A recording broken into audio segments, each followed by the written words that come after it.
চলুন আপনাদের সাথে পুরনপল্লির রেসিপিটি শেয়ার করি। এটি একটি মহারাষ্ট্রীয় এবং সাউথের একটি জনপ্রিয় খাবার। এটি বানানোর জন্য ছোলার ডাল লাগবে। আমি তাই ছোলার ডালটি 2 থেকে 3 ঘন্টা ভিজিয়ে রেখে দিয়েছিলাম। ভিজিয়ে রাখার পর এটিকে সিদ্ধ করে নেব। আমি 100 গ্রামের মতো ছোলার ডাল নিয়েছি, তার মধ্যে হাফ বাটির মতো জল দিয়ে দিয়েছি।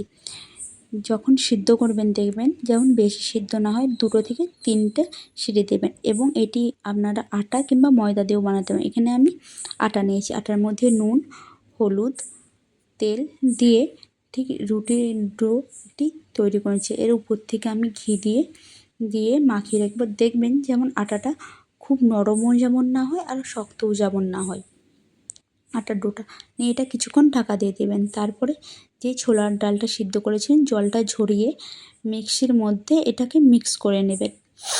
মিক্স করে নেওয়ার পর যে আপনাদের ডোটা হবে, ডোটার মধ্যে একটি ফ্রাইং প্যানের মধ্যে তেল কিংবা ঘি দিয়ে ডোটাকে দিয়ে একটু গুড়, আমি গুড় দিয়ে করেছি, আপনারা চিনি দিয়েও করতে পারেন।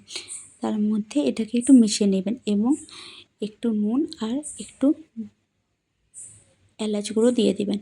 তারপরে দেখতেই পাচ্ছেন যখন কড়া থেকে ছেড়ে ছেড়ে এসছে, এটাকে নামিয়ে নেবেন। যেই ডোটাকে আমরা আটার ডো তৈরি করে রেখেছিলাম ওটাকে লেচির আকারে কেটে ঠিক এরকম খিলির টাইপের বানিয়ে নেবেন।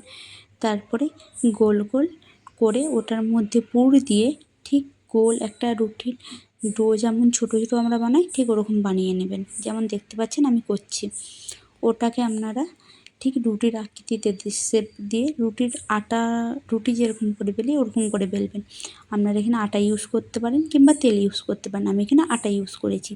ঠিক রুটির মতো বেলা হয়ে গেলে, যেমন আমরা রুটি কিংবা পরোটা করি, এটাকে দিয়ে আপনারা রুটির মতো উল্টিয়ে ঘি লাগিয়ে দিবেন। ঘি দেওয়ার পর আবার ঠিক বিপরীত দিকটি উল্টিয়ে ঘি দিয়ে দিবেন। দেখবেন খুব হালকা হালকাভাবে ফুলে যাচ্ছে, কোনোটা তো আপনাদের পুরোটাও ফুলে যাবে। এবং যখন আপনারা যেরকম ভাজা খাবেন, আমি একটু হালকা করে ভেজেছি, আপনারা একটু কড়া করেও ভেজে খেতে পারেন।